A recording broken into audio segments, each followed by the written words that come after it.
ഒരു പാത്രത്തിലേക്ക് 3 കപ്പോളം കടലമാവ് ഇട്ട് കൊടുക്കുന്നുണ്ട്. അതിനനുസരിച്ചിട്ട് ആവശ്യത്തിന് ഉപ്പ് ഇട്ട് കൊടുക്കണം. 1 ടീസ്പൂണോളം ബേക്കിംഗ് സോഡ ഇട്ട് കൊടുക്കണം. എന്നിട്ട് മൂന്നും കൂടിയിട്ട് കുറേശ്ശെ വെള്ളം ഒഴിച്ചെടുത്തിട്ട് മിക്സ് ആക്കി എടുക്കണം. ഓവറായി വെള്ളം ഒഴിക്കരുത്, കുറച്ച് തിക്കായിരിക്കണം. ഫുഡ് കളറില്ലേ, യെല്ലോ ഫുഡ് കളർ, അതുണ്ടെങ്കിൽ അത് 1-2 ഡ്രോപ്പ് ഒഴിച്ചു കൊടുക്കണം. അല്ലെങ്കിൽ മഞ്ഞപ്പൊടി ആയാലും മതി. എന്തായാലും കളറ് വേണം ഇതിന്. ഞാനൊരു 2 ഡ്രോപ്പ് യെല്ലോ കളർ ഒഴിച്ചു കൊടുക്കുന്നുണ്ട്. ഇനി കുറേശ്ശെ വെള്ളം ഒഴിച്ചു കൊടുത്തിട്ട് നന്നായി മിക്സാക്കി എടുക്കണം. ഇത്രയും തിക്കായി വരണം, ഓവറായി ലൂസാവരുത്. കട്ടിയൊന്നും ഇല്ലാതെ നോക്കണം. നന്നായി മിക്സാക്കിയിട്ട് അത് മാറ്റി വയ്ക്കാം. ഒരു തവയിലേക്ക് ആവശ്യത്തിന് എണ്ണ ഒഴിച്ചു കൊടുക്കാം.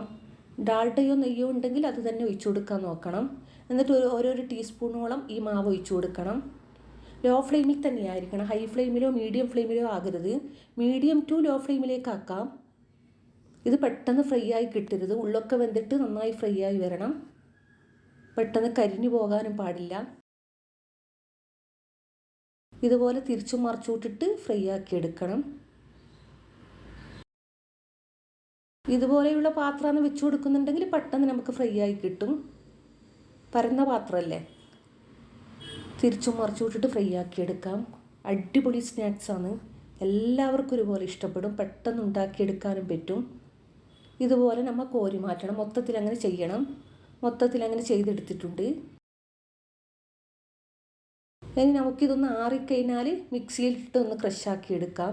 കുറച്ച് തെരിതെരിപ്പ് ഉണ്ടാക്കണം, ഓവറായിട്ട് പൊടിയരുത്. 2-3 പ്രാവശ്യമായിട്ട് ഇതുപോലെ മിക്സിയിലിട്ടിട്ട് ഒന്ന് ക്രഷാക്കി എടുക്കണം. ഇത് ഇത്രയും മതി. ഇതുപോലെ തന്നെ ബാക്കിയെല്ലാം ചെയ്തെടുക്കണം. ഇനി ഒരു പാത്രത്തിലേക്ക് ഒരു 2 കപ്പോളം പഞ്ചസാര ഇട്ട് കൊടുക്കണം. അതേ അളവിൽ 1 കപ്പ് വെള്ളം ഒഴിച്ചു കൊടുക്കണം. 2-3 ഡ്രോപ്പ് യെല്ലോ കളറും 1 ടീസ്പൂണോളം ഏലക്കായ പൊടിച്ചതും ഇട്ട് കൊടുക്കണം. എന്നിട്ട് നന്നായി തിളച്ചാൽ നമുക്ക് ഓഫ് ചെയ്യാം. അതേ ചൂടോട് കൂടിയിട്ട് നമ്മൾ ഈ പൊടിച്ച് വെച്ച മിക്സില്ലേ അത് ഇട്ട് കൊടുക്കാം.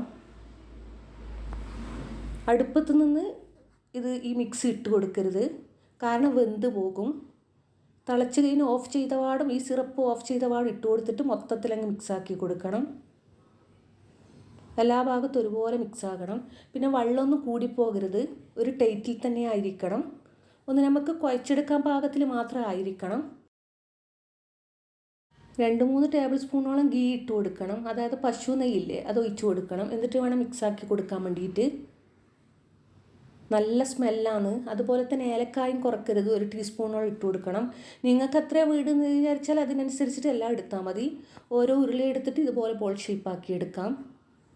പിന്നെ നിങ്ങളുടെ കയ്യിൽ മുന്തിരി ഉണ്ടെങ്കിൽ അതും ഒന്ന് വെച്ച് കൊടുക്കുക. എൻ്റെ കുട്ടികൾ മുന്തിരി തിന്നില്ല, അതെന്തായാലും എടുത്ത് കളയും. അതുകൊണ്ടാണ് ഞാൻ ആ റിസ്ക് എടുക്കാത്തത്. ഇത്രയേ ഉള്ളൂ. നിങ്ങൾക്ക് ഇഷ്ടപ്പെടുകയാണെങ്കിൽ മാത്രം ഒന്ന് സബ്സ്ക്രൈബ് ചെയ്യാൻ മറക്കല്ലേ. ട്രൈ ചെയ്യാത്തവരാണെങ്കിൽ ഉറപ്പായും ട്രൈ ചെയ്തോ. ഒരു 1/2 കിലോ കടലമാവ് എടുത്ത് തന്നെ ഉണ്ടാക്കിയാൽ തന്നെ ഒരുപാട് പേർക്ക് കഴിക്കാനുണ്ടാകും. അത്രയും ഡബിളാണ് ഇത് ഉണ്ടാവുക. ട്രൈ ചെയ്യാത്തവരാണെങ്കിൽ ഒന്ന് ട്രൈ ചെയ്ത് നോക്കണം.